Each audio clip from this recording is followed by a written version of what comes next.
Om Shanti. Good morning. अव्यक्त मुरली 19 जनवरी 2025। बाबा की मीठी मीठी मुरली हम मीठे मीठे बच्चों के मीठे मीठे मंथन के लिए। मंथन शुरू करने से पहले सर्वशक्तिमान शिव बाबा की शक्तिशाली किरणों के नीचे बैठ जाते हैं और अनुभव करते हैं कि मैं मास्टर सर्वशक्तिमान आत्मा हूँ, सर्वशक्तिमान पिता की संतान हूँ। ये मुरली अव्यक्त बाप दादा के रिवाइज कोर्स 30 नवंबर 2003 की अव्यक्त वाणी है। मुरली का शीर्षक है चारों ही सब्जेक्ट में अनुभव के 31 समस्या को समाधान स्वरूप में परिवर्तन करो। तो 4 सब्जेक्ट हमारे क्या हैं ये हम सबको मालूम है। ज्ञान, योग, धारणा और सेवा। तो बाबा ने कहा सब्जेक्ट तो हैं लेकिन उसमें अनुभव की अथॉरिटी बनो। तो आज उसकी हम गहराई में जाएंगे कि सब्जेक्ट तो हम सबको पता है। जैसे किसी को आप दुनिया में सब्जेक्ट होते हैं तो किसी का कोई सब्जेक्ट तेज होता है, किसी का कोई सब्जेक्ट तेज होता है। तो इसमें भी देखना है कि हम अनुभव की अथॉरिटी बने हैं कि नहीं बने। जैसे दुनिया में लोग कहते हैं कि अनुभवी का जो अनुभव होता है उससे बढ़कर कुछ नहीं होता है। इसलिए कहते हैं जहां ना पहुंचे रवि वहां पहुंचे कवि। मतलब सूरज का प्रकाश जहां नहीं पहुंचता है वहां कवि पहुंच सकता है अपनी रचनाओं के द्वारा, और जहां न पहुंचे कवि वहां पहुंचे अनुभवी। तो अनुभव बहुत बड़ी चीज होती है, तो उसकी गहराई में देखेंगे। और आज बाबा ने हर एक बच्चे को समानधारी और स्वराज अधिकारी भी बताया है। तो कितने हम समानधारी हैं, कितने स्वराज अधिकारी हैं या स्वराजधारी हैं, वो भी देखेंगे। चारों ही सब्जेक्ट का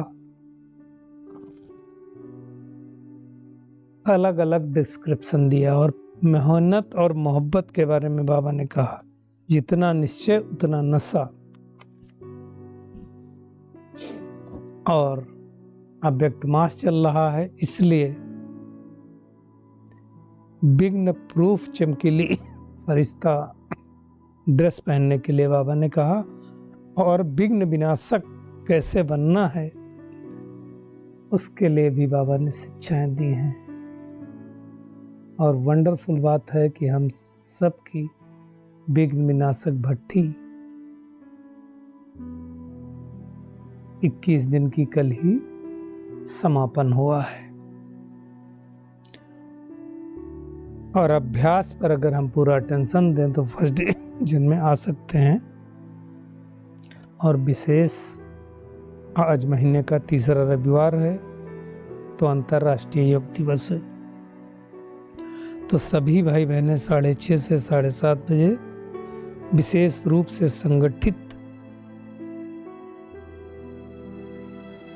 एक ही शुद्ध संकल्प में टिकेंगे।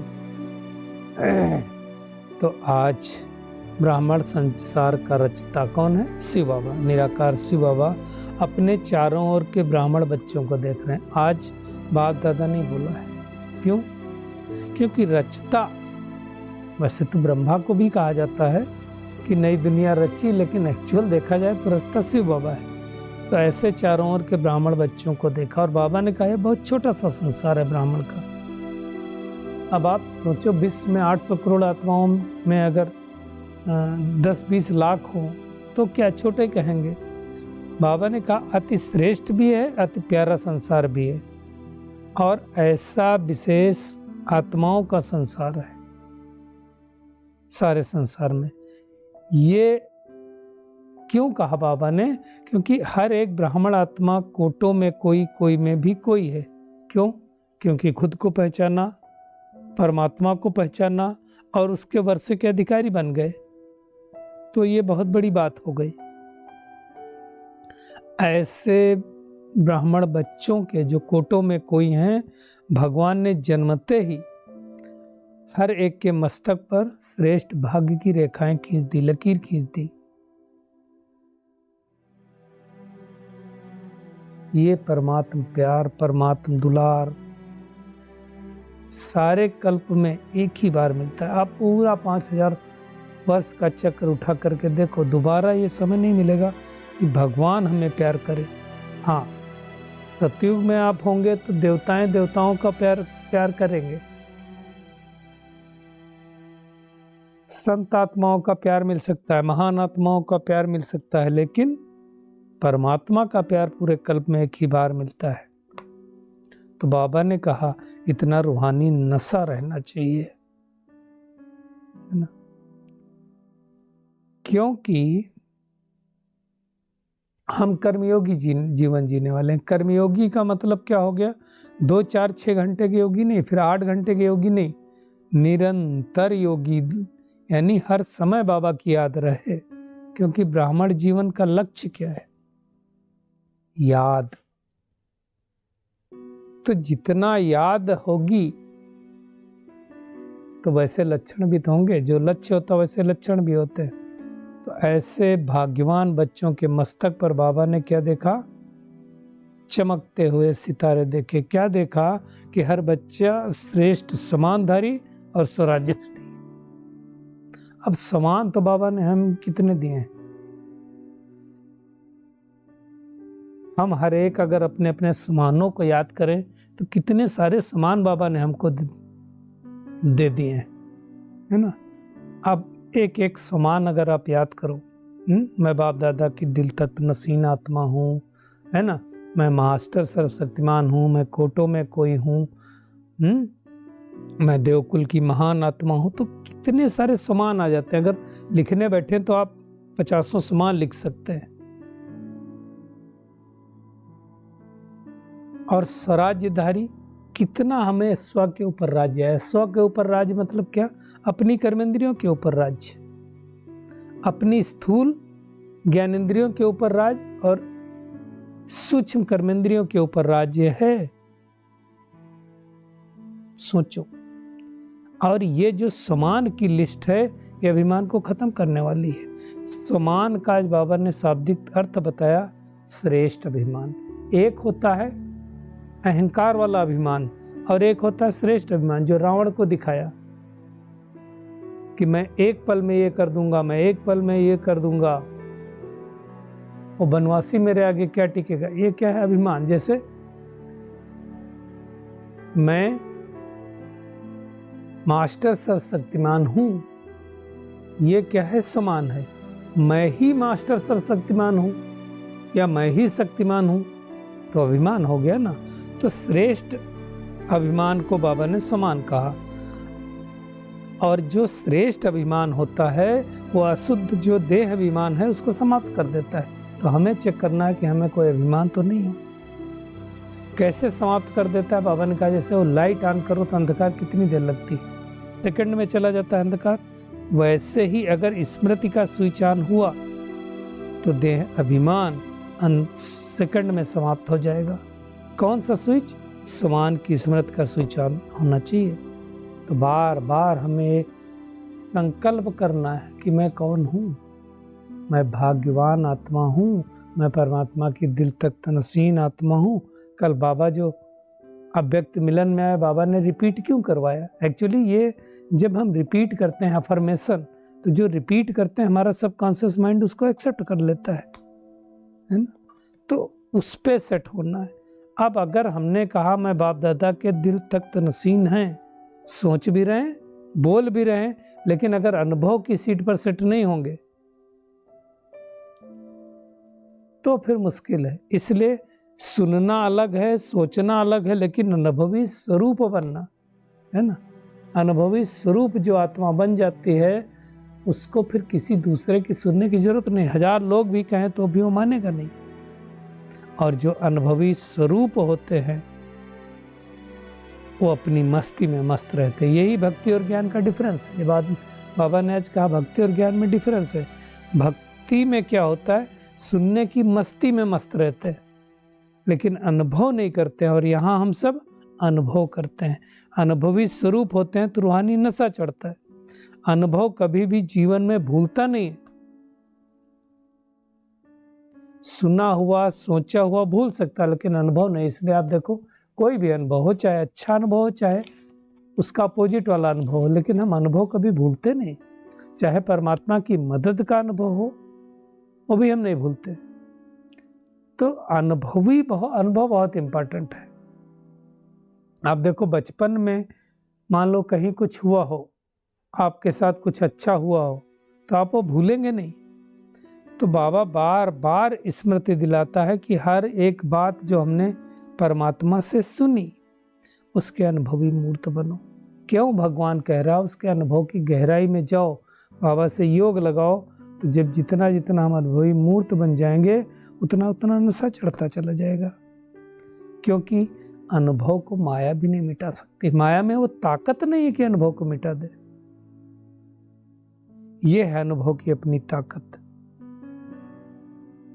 बाबा ने कहा है जैसे शरीर धारण करते हो तो क्या होता है, रहता है ना कि मैं फलाना हूं, मैं पक्का रहता है। देह का नाम भूलता नहीं है। नाम भूलता है क्या? नहीं, कभी नहीं भूलता। आप सोचो, आपको दूर से कोई आपके नाम के दूसरे व्यक्ति को बुलाए ना, आपके कान चौकन्ने हो जाएंगे, उधर खड़े हो जाएंगे, क्योंकि पक्का हो गया ना। तो ऐसे ही समान की लिस्ट अगर अनुभव करेंगे तो भूलेंगे नहीं।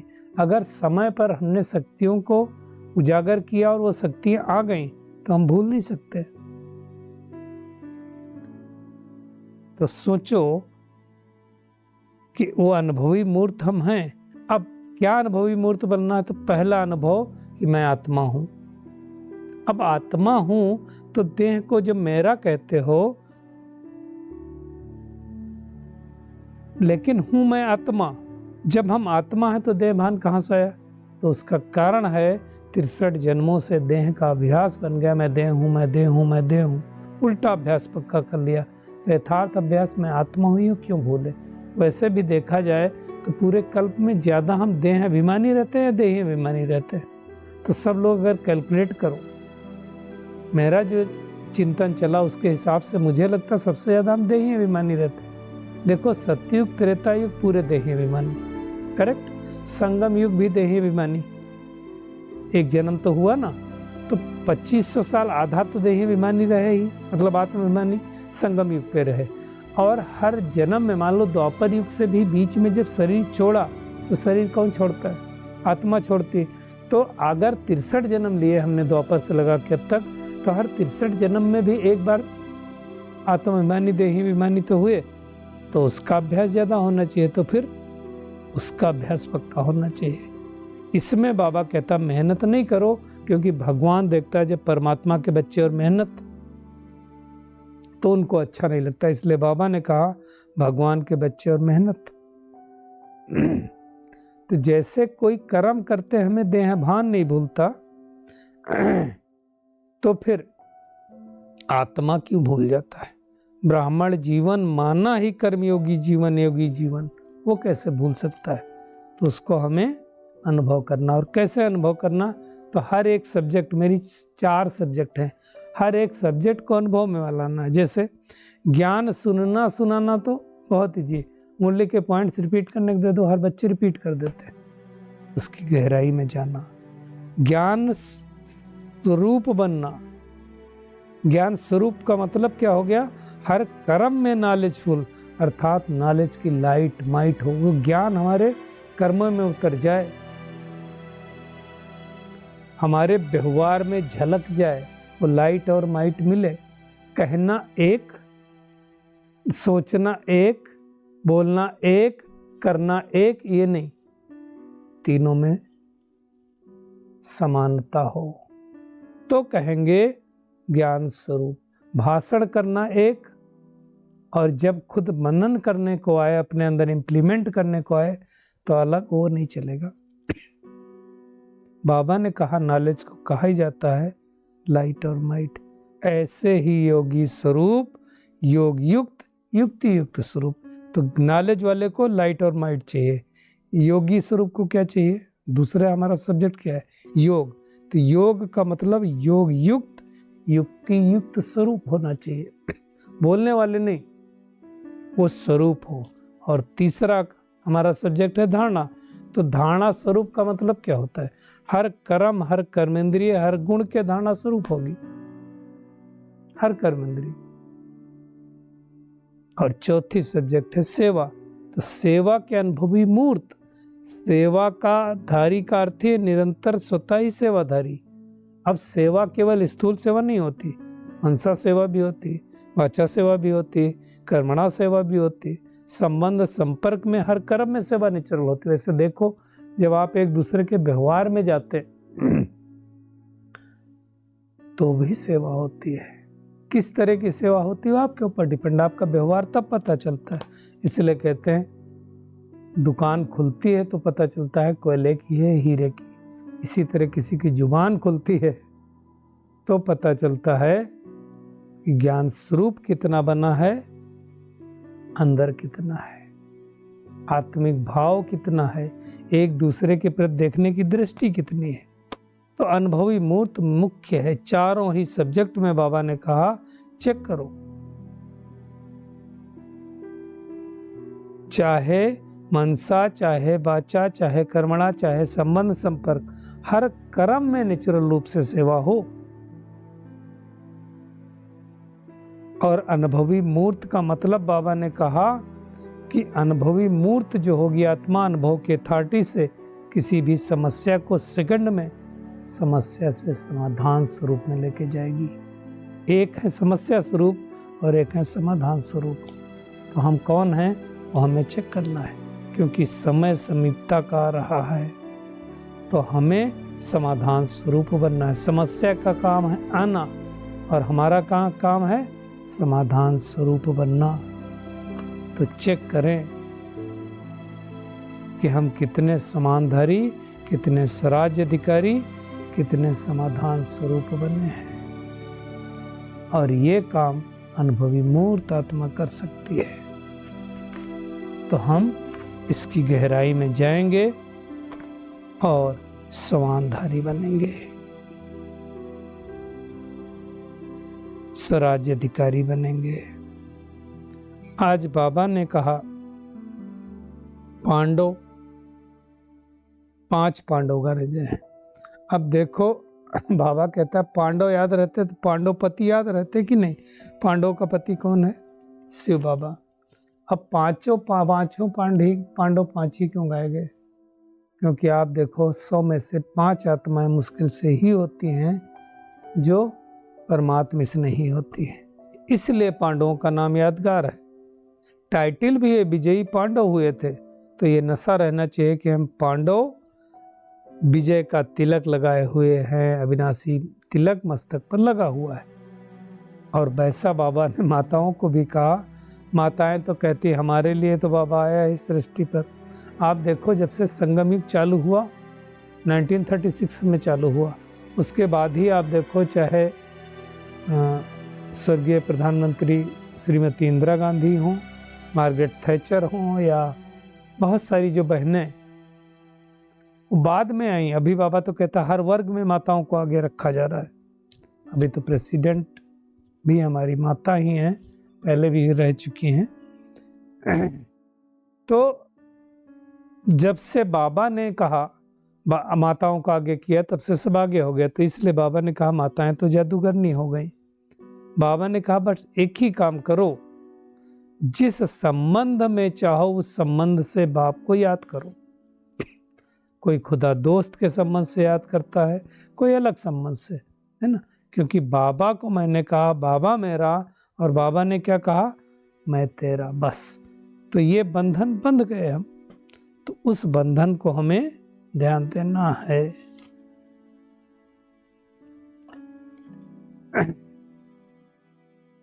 तो बाबा ने कहा घड़ी घड़ी स्मृति का स्विच ऑन करना ना पड़े, ऑन ही रखो। सेकंड में स्विच ऑन करो और अनुभवी स्वरूप बन जाओ। आज के वरदान पे आते हैं। बहुत खूबसूरत वरदान है।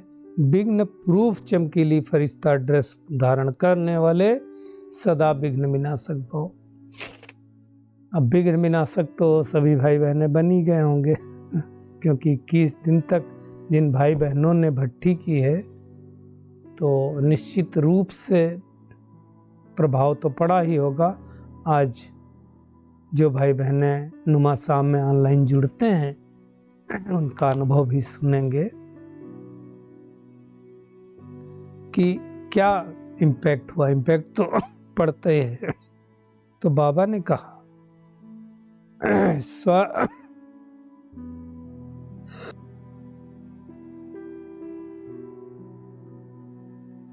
स्व के प्रति और सर्व के प्रति अगर सदा विघ्न विनाशक बनना है तो एक ही काम करो। क्या करो? क्वेश्चन मार्क को विदाई दे दो और उसकी जगह पे फुल स्टॉप लगा दो। जितना फुल स्टॉप लग जाएगा उतना सर्व शक्तियों का फुल स्टॉप जमा हो जाएगा। और सदा विघ्न प्रूफ चमकीली फरिश्ता ड्रेस पहन के रखना। मिट्टी की ड्रेस नहीं, ये शरीर रूपी मिट्टी की नहीं, विघ्न विनाशक चमकीले फरिश्ते की ड्रेस पहन के रखना। साथ साथ सर्व गुणों के गहनों से सजे रहना। तो जो सर्व गुणों से सजा रहेगा, अष्ट शस्त्रधारी संपन्न मूर्ति बनकर रहेगा, कमल पुष्प के आसन पर श्रेष्ठ जीवन के पांव रखेगा, विघ्न विनाशक तो बन ही जाएगा। तो हमेशा आज से ये समान हम सब पक्का करेंगे कि मैं आत्मा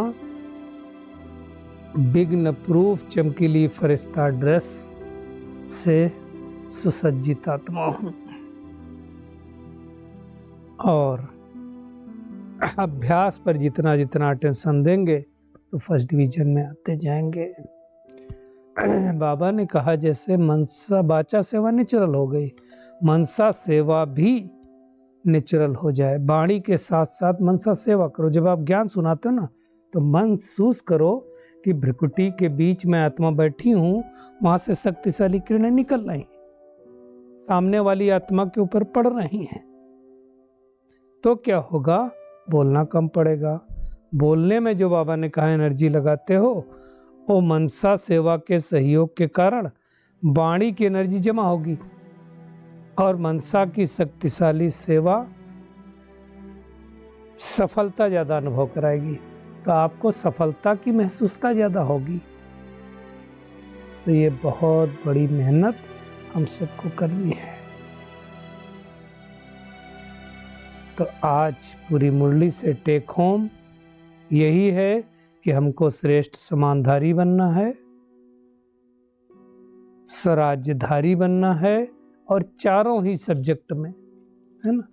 ज्ञान में लाइट माइट रूप बनना है, योग में योग युक्त युक्ति युग बनना, युक्ति युक्त स्वरूप में होना है।